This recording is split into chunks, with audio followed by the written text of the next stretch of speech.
Now, do you feel like Neon are going to have a little bit more of a slower draft, though, with this Morphling mid and the Ursa in the safe lane? Like, maybe Ursa can go Diffuser Blade and play a little bit faster, but it really feels like they're all on this Sand King blink timing for them to pair that up with the Mirana to get some pickoffs.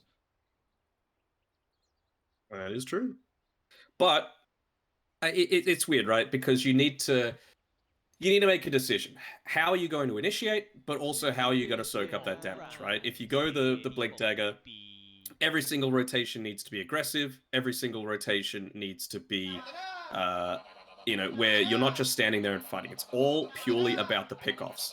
So if they don't happen, then suddenly your team fight structure crumbles. You're a Sand King with a Blink Dagger. That doesn't provide you with any extra stats. It's one of the things that I don't like about the mid Sand King is that you often go things like, Boots of Travel, Blink Dagger, and maybe the third item is a Yules, which even that doesn't provide any HP.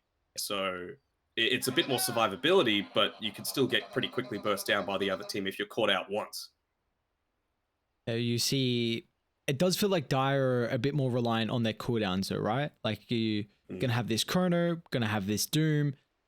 We'll see the early usages that can come out from SMG. It's going to be a pretty big factor here on maybe that first Chronosphere usage, maybe that first Doom usage. If it can net you a kill on an important core, then it might just allow you to take an early objective potentially, which is something that SMG are definitely lacking with their draft. I mean, you don't really have someone on your team. Kind of Neon don't really either at the early stage to hit these objectives, but once the game starts to get to the mid game, we'll definitely see those items start to build up and it'll become a little bit easier there. But how are we feeling? If we've got to make a choice on who's going to take this one, what do we reckon? I'm going to say Neon. The lanes are pretty good. The positioning from the supports has been pretty solid so far throughout the group stage. And, the win-loss record speaks for itself. I think, as well, just on your point there about taking towers, you're a faceless void on SMG. You can take towers, sure, but you can't bash the towers. Imagine if you could. Anyway. That's the shard, yeah. second upgraded shard once Daddy Gaben makes that a thing. Mm-hmm. But with Neon, obviously they've got a little bit of a gank-oriented lineup with that Sand King Mirana, being able to go for that pick-off potential on with, of course, the Morphling. Get in with the Adaptive Strike. And then once you've got the team fight going your way, Morphling is actually pretty solid at being able to just take down towers on himself. He's going to need to go into Agi form, so hopefully, for their sake, Yopaj isn't getting caught out like Natsumi was yesterday, but yeah, it's still going to be quite tough. And even like the Ursa, right? Fury swipes, not on towers. Yeah, so I guess the Ursa is going to at least give you a way to take Roshan early, which is, I guess, something Dai is lacking. You're also on Radiant side, which does make the Roshan control just that much easier, but Radiant kind of have a pretty big timing on their own as well with these Aghanims, Morphling, and the Sand King. So if they're able to hit that, we saw a series yesterday. For some reason, the team is blanking on me. Danog, you're supposed to come through and help me out now.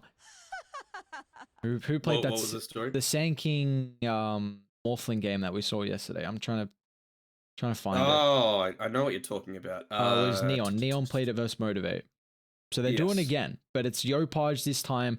And that game was very awkward with their timings. Unfortunately, they took a fight pre-BKB. CTM. Yeah. So still, it's going to be the same thing. This Morphling Sand King, very big power spike with the Aghanims. Means you're going to play a little bit more slow, and the enemy team could punish that. Then themselves having a faceless void. Yeah. Sorry, look at them. Yeah. They're just start the game. Yeah. Everyone's still seeing our beautiful face at the moment. So I guess anyone not aware, we do have a pause, which is the mini map is how would you describe that? A kindergarten. Yeah. Well, I go with kindergarten drawing. You go with a Picasso. That's you see the difference in the brain. Tomato. Yeah, it's the definitely. Same thing. I think Mr. Admin was on it. He was like, "Boys, you got 5 minutes. 5 minutes. Let's sort this one out here." But are there any exciting matchups you feel like we're going to be seeing in these lanes? Particularly, do you think it's just going to be the normal dual lane solo as well, or could we see a bit of a switch up? I just want to see how aggressive Min 1 gets, because he's going to try. You've got a Grimstroke with you, you've got that bash, and he's going to be like, you know what? I am feeling lucky today. That 12% time lock level 1, it's going to get a triple bash, and I'm going to get the kill. It probably will cost him his life, but, you know, I feel like he's going to go for it. Not too much kill potential on SMG's off lane, though. Of course, the Earth Spirit, if you're able to get a kick back into a creep wave, it's going to be nice, but just look to see him rotate once KP gets up to probably level 3, level 4. Try and make something happen mid on the Morphling. Of course, he's just going to be holding that waveform when those rotations are set to happen around those water rune timings coming through. But we're finally underway. Go. The last day of the round robin, an important series for these teams. Neon looking to cement their position in the upper bracket, and SMG, well, they're hunting right now to mean that they're not going to start in the lower bracket. It's going to be difficult because their last opponents are Neon and Motivate. They need every single win to be able to tie. So it's pretty dicey. I mean, they've put themselves in this position, right? They've played against everyone else so far. Any surprising results from that? I think Galaxy Racer definitely deserved their 2-0 victory against them. 1-1 between them and Omega in what The were Lil Gun two one was pretty similar games. Oh yeah, Little Gun taking the game off of them was probably a bit of a surprise. That's probably where you're going to be a bit upset. And that was also with the mid one Alchemist as well. They were looking really strong in that game. Mm-hmm. Was that the Sven turnaround, I believe? Yeah, that was when Lil Gun had that Sven Darkseid, what was it? Sven, Darkseid, Ember, Phoenix, and Nyx. And that was they played that draft the second time, right? Was it? Yeah. And they looked pretty strong on that. Yeah. Alright, what's Mr. Arfu doing? It's just... Is he trying to scout lanes eventually, or is he just he doesn't? We don't question Arfu Earth Spirit. That's very true. He knows what he's doing all the way back to TI7 with some of those game-winning plays. I mean, have a look at some of these players, right? The LFY, they came 3rd, I believe, at that TI. You've got KP, 2nd place finisher. Mid one. What's the best mid one's done? Did he get 4th with Fnatic 1 year, I believe? Maybe TI6? I can't remember actually. I'm gonna say yes. I believe so, yeah. I'm gonna look this one up. Because I feel like I'm right. Actually, TI9, he was still playing on Secret, duh. Yeah, and they got 4th. There you go. And they also did it at TI6 with Fnatic. Alright, let's go, baby. Well, actually, Arrow already connecting. And we also have Arfu already top. So... CTM's didn't die. I thought this movement was going to come out a little bit later in the game, but they really want to secure mid one's early lane. And this is also kind of... They protected KP slightly because what the Earth Spirit was doing was body blocking the creep wave, so it would shove back out into KP's favor, which is something that you need. He's already got the boots to start, and having the creep wave in a relatively decent spot. They've also blocked the small camp, and we're actually going to have a try on try here. All right, really nice. I'm liking this a lot from SMG though, right? They were able to modify this so that they punished the fact that the Caustic Finale was leveled up first by CTM. You know, it's not strong at all in lane. For the hunt. You can see there, like, the ganking potential from Playhard and CTM. They realized level 1, it's not going to be enough to kill mid one, who's getting a lot of denies off here as well. How do we feel like either team's try lane is going to fare? Is there ones that's stronger in particular? As I say that Arfu's looking to dissolve the try. It might just be making sure that banner goes their way. He's actually going to try and make a play on mid. They don't have any kind of waveform available just yet, but no, he's just going to make his way down to bot as quickly as possible. I mean, it's not a ton of kill potential right now on Neon, and I wonder, Zhao did it once there, just when he was harassing, but he wanted to make sure he's getting the maximum duration Fortune's End. It has that 2.5 second route, backtrack 2 seconds, last 2 seconds there. So he wants to make sure that you're not able to get rid of any of the damage if he's able to max challenge. Natsumi. To see Arfu, so it looks like they just wanted that first blood, bait the tri lane, and I mean, Genuel, he's got no TP now, so he's gonna have to do it the old-fashioned way if he wants to come down to Ursa. Yeah. KP was even considering doing a bit of a dive here, but Zhao comes down to the bottom, feeds over the salve, and yeah, early game going really well for SMG, able to manipulate lanes. They got even a hard camp pull, 2 hard camp pulls off, plus the first blood. They're gonna be really happy with how things are going. And it would have needed to be that, right? Because you've got this Morphling going into the Ember Spirit, although near Ember Spirit is quite deadly, we've seen many a time. Yeah, he is. It always feels like Nia is very much enabled when you're playing one of the Spirit heroes, how he can make plays across the map, but against the Morphling matchup, you're still doing relatively well at the moment. It just feels like Morphling, one of your weaknesses is the laning stage, and the fact that you're able to free farm versus the Ember, like even though he's going to get his farm too, top CTM, one more right click, will end up falling. Player's also going to take a little bit of damage here, but yeah, like just the fact that the Morphling's able to have a good lane, even though he's not really going to shut down the Ember, is the big factor. Yeah, for sure. We'll actually get a roll in onto him. Arfu getting the steal on the water rune. It's not an Aegis, but it'll do for how this lane is going. He's gonna maybe even try and go for this rune. Oh, he slows him down. Oh, is it gonna be enough? Oh, Arfu. What a player. That's, what, 2 water runes now, and also a bounty rune missed for Yopaj, so he might actually need someone to refill that bottle. SMG, they've got their big boy pants on today. Very nice start coming through. They're even going to try and here make some aggression happen on to play hard. Oh, imagine. Can you imagine? Honestly, is that the play? Denied a Roche TP mid for the Morphling refill? Yeah, maybe. It's such a long time out of the game these days, though. It is, yeah. Yopaj can just do it with the right clicks, last hits. Looks like not too afraid right now, but lane's going very well overall. Got 2 kills on SMG, but still the last hit you see back and forth. KP is definitely taking a bit more of a backseat here, but already level 5, so 3-point score. Cherth has even got the boots and the windlace. Very, very much relying on that movement speed in the lane against the Ursa.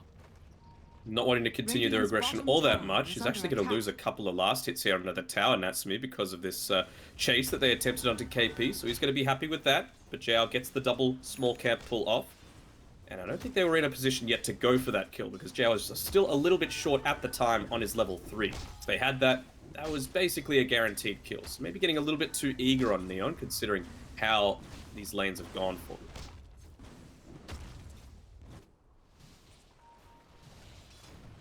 See here with CTM, he's gone for that that Hooded Defiance, realizing that, look, that's going to block out a lot of this early damage that's going to be coming through onto me. Of course, very nice for the sustain in lane, just with the extra HP regen. Standing underneath a sentry ward right now. Might be in a bit of trouble.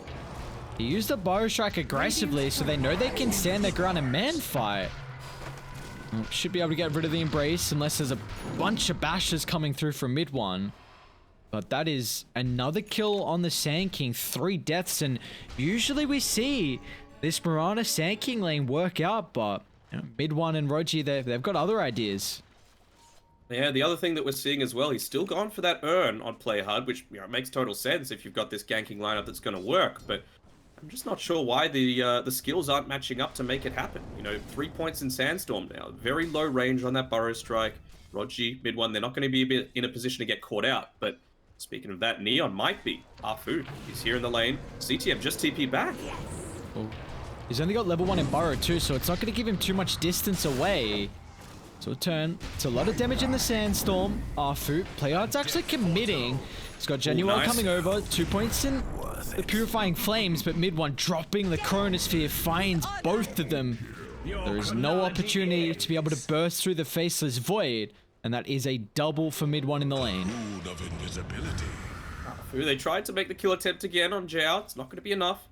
But yeah, wow, what an early game coming through from SMG. But honestly, it's on the back of CTM just going a little bit too greedy. You know that the SMG are trying to get aggressive into this mid lane.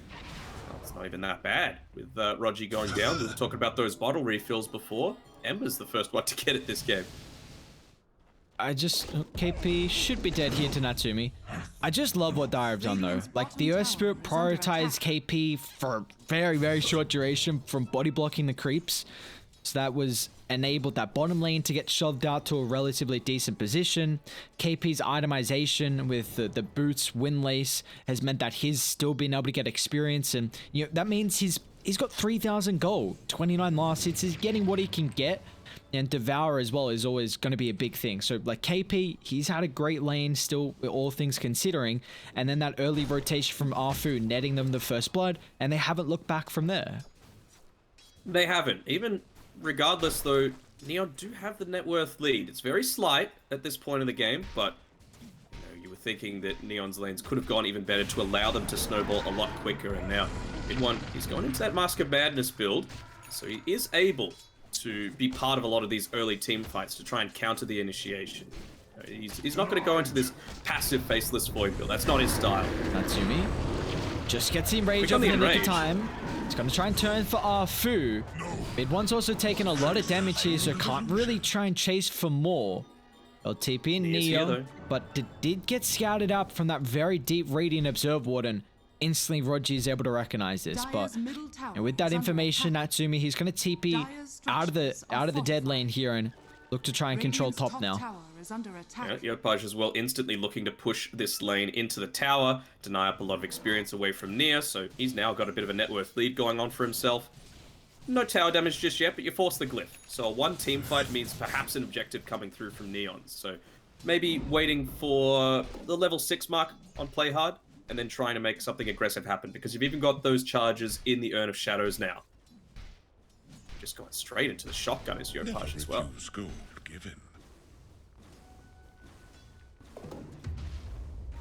Do you like the E-Blade rush here? Do you feel like he needs another item beforehand, like a defensive one, or?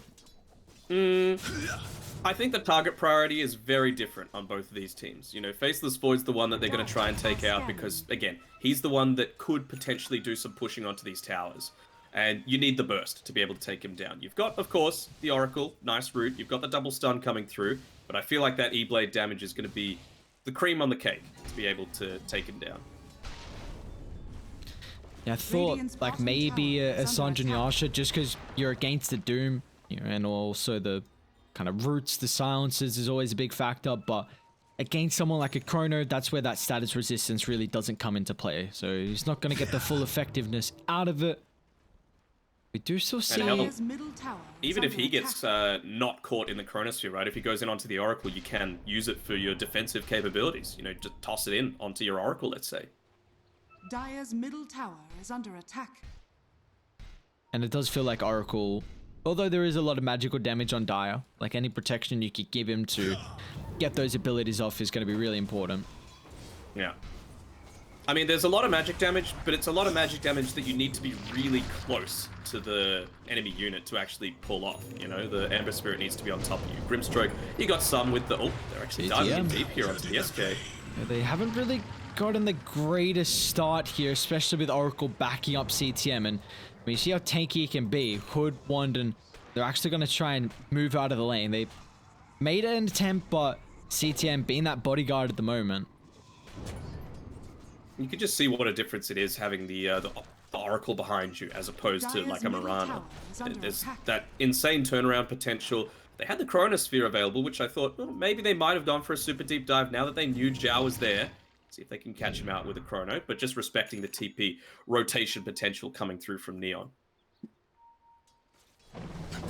CTM, he's going to go straight into that Blink Dagger afterwards, stacking up his own camps. Ember got clipped by the arrow. Okay, sorry. You get what you deserve. They've been really lucky with the runes so far on SMG, though. A lot of it has been because of Arfu's rotations, but since then, I think I've counted 2, maybe 3 runes that have gone their way just because of standing on the right side of the river. The prize is mine. They get 2 bounties, though. Yopaj with that haste. He didn't get the refill in the invis, but at least he's able to get a couple of charges back thanks to the bounty still, but Dire, they're smoked up. We still haven't seen a Doom just yet. Radiant, they're going to mimic the smoke. They're looking to wrap and play through top, it looks like. Instead, you got to be careful about Yopaj mid. Rolling, kick back. He's able to get the attribute shift off fast enough. And now with the CP rotations, they're coming through. So Biden's going to leash up the Ursa, but he's still targeting KP. They're even going to try and drop the Chronosphere. But where's the damage coming through afterwards? Januel, can he get the false promise off? He can. So all your abilities have been completely wasted to try and bring down a Morphling, which you haven't been able to do so. But you will get Natsumi's Ursa. CTM still on the front line. Stroke of fate. They don't have detection just yet, but a run out of the sandstorm. It won't matter. If you can't catch Januel, you see how tanky this heroes can be. So it's a 1-for-1. It does cost you your Ursa kill, but Dire used a lot of abilities. So let's see if Radiant look to get a little bit aggressive now. They didn't just use a lot, they used every single one of their abilities. And that was probably an ideal scenario. It was basically as good as catching the Oracle within the Chronosphere. He was the third one to TP rotate through, so his took quite a long time to be able to get into that lane. Going for a diver onto Afu. Is this a little bit deep? It might be, but I guess all the ultis are on cooldown. Yopaj, great use of that Earth Spirit replicate. We've seen what a person like Thompson can do when he's got the Earth Spirit to play with. Radiant's bottom tower is under attack. We see here, just like we were talking about towards the start of the game, as soon as those abilities are on cooldown, you don't have too much to be afraid about as this Yopaj Morphling. You can take towers. Mid one, he's been able to do the same with that Mask of Madness, but I feel like it's so much more important to take away that mid tower. And now they've got a little bit more of this Roche control, which Natsumi's going to use immediately with the use of that Fury swipes. And that is a good amount of early game tempo going Neon's way. Afu, not quite there in time. That's the awareness. You know the ult is on cooldown. You know you got a big power spike with these. And a Blink Dagger now as well. Yep. This is a good timing. It does still feel like though Radiant, they've got this tier 1 tower mid still, and it's max health. This is going to give them, like we were saying, Radiant on the Morphling, like, still needs space for that Aghanims, and the fact that they've got this tier 1 tower that's taken no damage is going to give them a great time just to be able to continue farming. Perfect rotation timing as well. Arrow off misses the from mark. arrow. So Nia's back to safety. That's a real the blink now too. That's probably the biggest blunder that we've seen from Playhard in the past couple of days, to be honest. They're missing out on that. They had all their timings coming up together. Epicenter up. Moonlight Shadow now popped. False Promise came back off cooldown. Extra little bit of time is going to give them enough to get the Enrage back available as he dives underneath the tier 2 tower, Natsumi. That is... He's a hungry man. Just the classical alpha support sometimes, especially against an Ursa. Who can they find? Got even Afu looking to connect on a backline wrap. With Nia, who's got a little bit of mana and some remnants to play with in case this fight breaks out. You just can't fight without the Grimstroke. It's so jump important. in, counter from CTM. And now Afu without the backup of the team who have roll available, but great use of the body blocks. Natsumi's a bit disconnected right now. Arrow unfortunately hits the Ancients. Afu's even going to look to buy back. Where are the ultimates coming in through from SMG? Epicenter, CTM controlling up Nia. They're able to burst him down before any abilities come through. KP's finally dropped the Doom on the backline, but Morphling again with the attribute shift. It's a great chrono on 3 from mid one. He'll be able to target down Natsumi's Ursa, but that's just the ages as now mid one's in trouble. Burrow strike on forward, time walk back up and available. They can now turn their attention to Afu. He did buy back. I think you're totally cool with that if you're Neon. A lot of big cooldowns used again, and all you lose is the Aegis. Buyback, Ember Spirit Death, net worth swinging more and more in your favor. KP's sitting up here. They should see that the creeps are burning. Here's a goner. 4,000 net worth lead now for Neon mid lane. Januel, false promise on cooldown. Yopaj gonna try and burst Nia and is able to do so successfully. And now Afu, nice attempt with the leap. Tried to just get in front of the pathing from the Earth Spirit, but that is a big pick off nonetheless. Getting rid of Nia's Ember Spirit, I should say. And look how low he is on the net worth charts. He's barely ahead of Playhard with that position 4. So, you know, there's been a couple of rotations that haven't been perfect coming through from Neon, but in terms of their general teamfight execution, right on point. Even there with that Chronosphere hitting onto 3, didn't have the false promise available, but Zhao was in a good enough position. He's maxing out the Fate's Edict. before the Fortune's End. Even though you've got a ton of stuff to dispel, I love it. You need the extra cast range to be able to punish this Faceless Void when that ultimate's on cooldown. Vanish. Let's see here again. Neon, they're making sure to stay out of the lanes, not revealing the fact that they're under the cover of the Moonlight Shadow. Oh, mid one. Oh, mid one. Oh, that's also a 4 times killing streak. Your paw just like, thank you very much. This is looking scary when this Morphling is not even at his power stage in this game. I'm liking this build from Zhao as well. He's going into the Aetherlands. He's basically like, look, if I get caught out, I'm basically dead anyway. So I'm just going to rely on myself to not get caught out. And all of the extra cast range is going to help with that. He's gone the Keen Optic. He's going into the Aetherlands. I'm sure after that it might be something like a Blink Dagger. But yeah, looking pretty good so far from the Neon supports especially. Ultis coming back up off cooldown. Mid 1 TP's in. Chrono in 7 seconds. What can they do in response to a lot of this? Well, Zhao, yeah, it's going to feed your life away, buddy. I'm not sure what you're doing up there. Maybe just wanting to break a smoke. And smoke check. Clips on mid one. They might be baiting with the Warsong. Doom comes through as well, but Soulbind a little bit too late. That burst through the Faceless Void, and he's unable to rejoin the fight, even with the Chronosphere available. They're going to try and look to reset, but the damage is not there at the moment. Doom's been wasted. They haven't gotten the kill, and Natsumi can continue hunting for more as he leaps on forward. They'll burn down Arfu. A 3 for the measly life of Januel, who essentially just gave it away. Yeah. Like, he wasn't in a position to be like, all right, guys, they executed a great team fight. I mean, you said the Doom was a little too late. It was honestly a little too early as well, because they didn't get it on the targets before they were able to get the enrage, the morph shift off. But it was also too... it didn't get the double Doom off. The Soulbind was there, but didn't connect on. just... I mean, SMG, we've seen some very strong combos, well, at least Chronospheres previously, but you don't really have an Ember this game. So poor. The fact that Mirana is 500 gold behind is just showing the lack of damage in the Chronosphere, and it really feels like now they're relying on a double Doom in a lot of these fights. He needs damage right now on Neo. Like, Chronosphere's fine, but you need to be able to pump something into it. You know, that Sleight of Fist, maybe with the Javelin, even just on its own, could be quite nice. But he's still a little bit short, 100 gold away. The one thing is that Radiant do lack a little bit of pickoffs until the Aghanim speed is picked up on the Morphling. You can get that Sand King Blink Mirana, but I think you might need a +1, so maybe this is where Neo can be... Oh, smoke?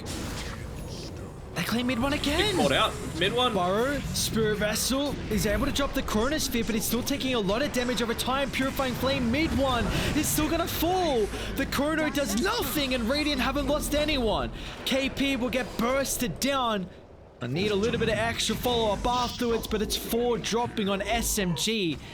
And they had a crazy start to the laning stage, but it is just crumbling for SMG. It's approaching GG territory. Even there, just these small decisions. Yes, you need to make sure you're trying to be as aggressive as possible to catch someone out.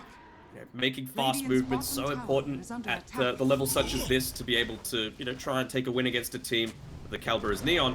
But even there, like mid one, he spent his time farming up the Yasha, so he has the full S&Y component, and then he doesn't wait for the courier to get to him. The courier ends up dying. It's on the deck for the next minute and a half. And, you know, even if that smoke didn't pop, it probably would have revealed their position as well. So, little odd decisions coming through here, you know, going in that deep with a fresh item that's been picked up, but not actually using it, and taking a lot of the farm away from Nia as well. So he's still waiting to pick up one of the Mithril Hammer or the Javelin. I guess just wanting the Mithril Hammer so bad just for the pure base damage, but it's looking rough. What do you feel like went so wrong here for Nia's Ember? Because it looked like he was actually getting a relatively decent amount of CS in that lane. He was doing quite well. I think just some of these early rotations that have come through haven't worked out for them. And that's... you don't have the same scaling potential, I suppose. He's only died twice. So it might just be another game where it's just been a little bit too mid-one centric in terms of the farm priority coming through. And this has kind of been the strategy that SMG have had so far with this new iteration of their roster, but it doesn't seem to be working as well as, of course, what they'd be hoping. Another tower going down. This time, it's the tier 2 top. They've taken the one in mid, and they've got that outpost control, so... I like this these days. Teams just completely ignoring one side of the map. They're like, look, they've got a Faceless Void with a Mask of Madness. He's going full on into brawling. Ember Spirit's got no farm. They can't farm their Ancients. So who cares about this bottom side? Let's just take away their Roche. Let's take away their mid. Let's take away the potential to make a lot of these rotations early on. So good read of the game by Neon coming through so far. And it just feels like we'll probably see them wait for the next ages, because they're really not on a timer here. In fact, see that? They're going to smoke. Dire going to smoke as well. This could be the last smoke, honestly, for Dire if this fight does not go well. At least he's got the S and Y now on mid one. So high ground positioning. Neon. Pops. Yeah. One. That's the target, but they don't get the bow. Arrow will fly, but instantly bursting down Roger, so they won't have the double doom capability. The blade mid one able to time out back to safety, but they've already brought 2 down. KP, great use of the Warstorm. Doom's out as well. Controlling up that Sumi, but Yopaj has got a BKB mid one. He's trying to hunt for Januel, but he's slowed. He can't even get it. Mid one's down, and SMG might be out of it. They are. Neon destroy Team SMG in this game 1, and mid one is out of there straight away. Radiant victory. Only the 2 deaths for Zhao, positioning on point every single time. And, you know, it just shows how effective all these silences could be in the middle of a team fight, all of this area control. It's just great execution coming through from Neon to be able to take that one. And, you know, again, that Ursa defusal, putting in a lot of work super early. You know, even if he's able to get in onto the Faceless Void, you got to make a decision. Like, you make them panic. Oh, crap, I got to use this Chronosphere super early on while I still can. And it didn't even end up dropping it. It was a nice 3-man hoof stomp coming through from KP. There just wasn't any follow-up. Fortunately, it just was no extra help with that damage in the early game. Neon felt like, again, they're getting these drafts that they feel so comfortable on. Even though the lanes went well for SMG, it was just Neon that were able to have these early game movements to really net them a solid advantage here. And that Ages also getting picked up, recognizing that was the big swing in that game, or at least where they got a lot of momentum from it, where they recognized SMG. They used all their ultimates just for 1 kill. Let's respawn, go into Roche. We know they can't contest. And really from there, that game turned around, didn't it? It did. I'm just having a quick look. All right. I'm trying to see the games that Neon have lost so far. They have lost 4 games. And hold on. All right. So every single game that they've lost, 4, except for 1, they have not played the Mirana. Get rid of this Play Hard Mirana. There's only 1 time that they lost with it. So that's pretty crazy. And that was against Boom, who were on point that game. And it wasn't the best synergy draft either. They didn't have even the setup into the Mirana arrow outside of a Tiny. So you just got to remove it. You got to remove it from the pool. You either have to have first pick yourself, or you have to ban it out in that first phase, because they're going to pick it every time. It enables how they want to play. Just ban it. Like, this is the EE Terrorblade. Just ban it. Get it out. Yeah, it really does feel like it's their bread and butter. Like the Sand King Mirana opener, time and time again, we see it. We've actually been seeing teams first phase the Sand King in particular, sometimes the Mirana, but it feels like SMG, they need a bit of a switch up here with the priority on the bans. And, well, we'll see if questions are going to be answered here in the second draft, as we'll send it to a quick break. Game 2 coming up shortly between OB.Neon and Team SMG.